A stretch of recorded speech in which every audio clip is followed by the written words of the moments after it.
Hello English learners, and welcome to today's English lesson. Today I want to talk about phrasal verbs. In case you are not sure what a phrasal verb is, a phrasal verb is just a combination of a verb and either a preposition, an adverb, or both. Phrasal verbs have a different meaning than if we just looked at each word on its own. Examples of typical phrasal verbs include go on, pick up, come back, go back, find out, point out, etc. Phrasal verbs function as verbs. They are a multi-word verb. Let's take a look now at what I mean when I say the meaning is different with phrasal verbs than if we looked at each word individually. The first example I gave you, go on. If we looked at the words individually, you could say, okay, go means to move from one place to another. I go to the shop. And on is a preposition. The glass is on the table. However, go on as a phrasal verb means to happen or to continue. For example, the war has been going on for years. This means the war has been happening for years. If you go on behaving like this, people will not like you. This means if you continue behaving like this, people will not like you. A few more examples. There's a great song by Queen actually. If there are any Freddie Mercury fans watching, which I certainly am. I'm a Freddie Mercury fan. Good old Freddie. One of his famous songs was "The show must go on." This means the show must continue. There's another song. If there are any Celine Dion fans out there, which I certainly am not, by the way, my heart will go on. Here, Celine means her heart will continue. She is singing about having her heart broken and that she is going to be okay. Her heart will continue. Her heart will go on. Okay, so hopefully after this little introduction and explanation of our first common phrasal verb, which was go on, you have a better understanding of what phrasal verbs are. The key to learning phrasal verbs is to focus on the most common phrasal verbs first and build your foundation. If you can learn even just 20 extremely common phrasal verbs, it's going to really boost your fluency and your ability to understand spoken and written English. A great way to do this is to either copy down the phrasal verb and the meanings I teach you so you can practice them.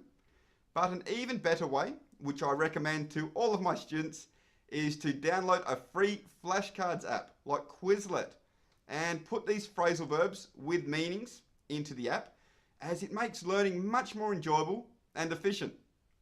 This way you can practice on the bus or on the train or when you're waiting for a bus or a train, and you will be amazed at how much you can practice in 5 minutes. Daily practice is the key. Alright, with that being said, let's go on with the lesson. Phrasal verb number 2, pick up, to collect someone or something from a place. The mother picked up her child from school. We can also say the mother picked her child up from school.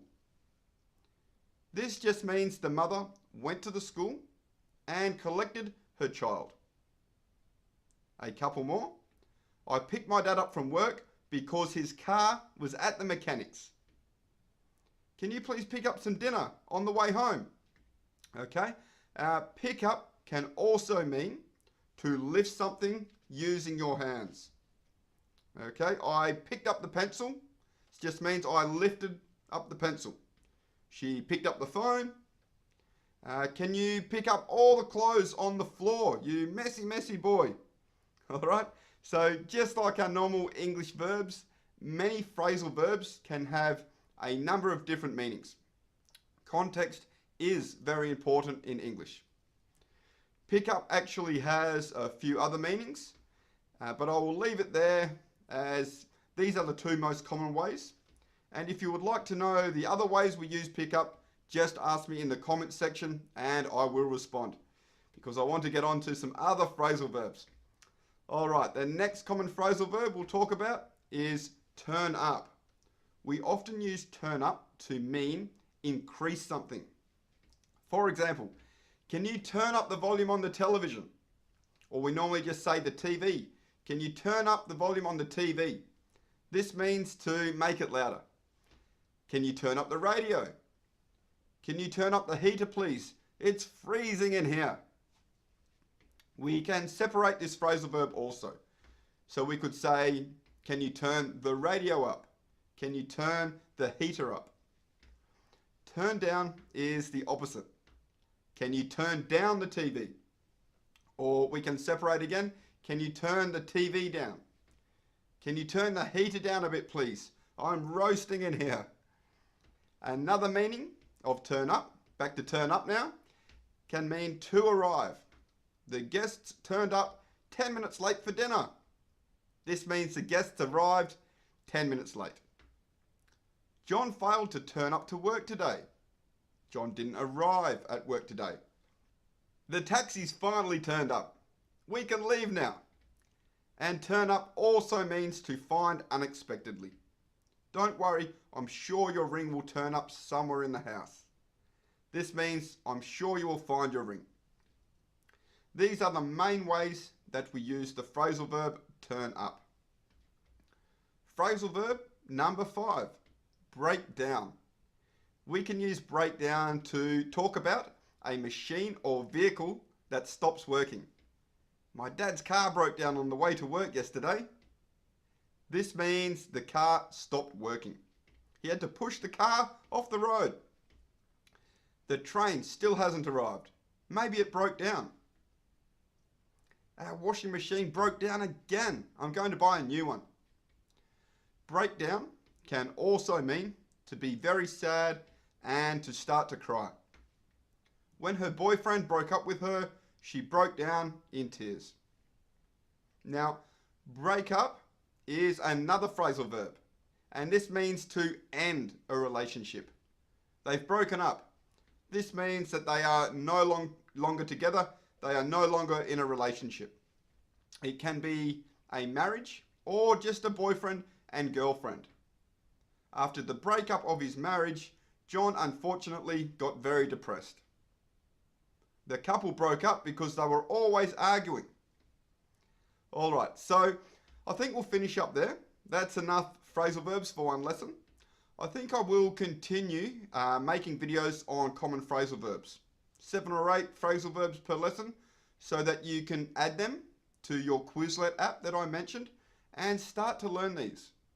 This is a very practical skill and will greatly increase your fluency. Here is a list of the phrasal verbs that you learnt in today's lesson. What I'd like you to do to help you learn these is to write some sentences in the comments section using some of these phrasal verbs. And I'll provide feedback on these. This is a great way to learn for free. If you liked today's lesson, please share this video with friends, subscribe to the channel, give the video a thumbs up so we can grow this channel and reach more English learners like yourself. Thanks for your attention, thank you for watching, and I wish you all the best with your English goals and life goals.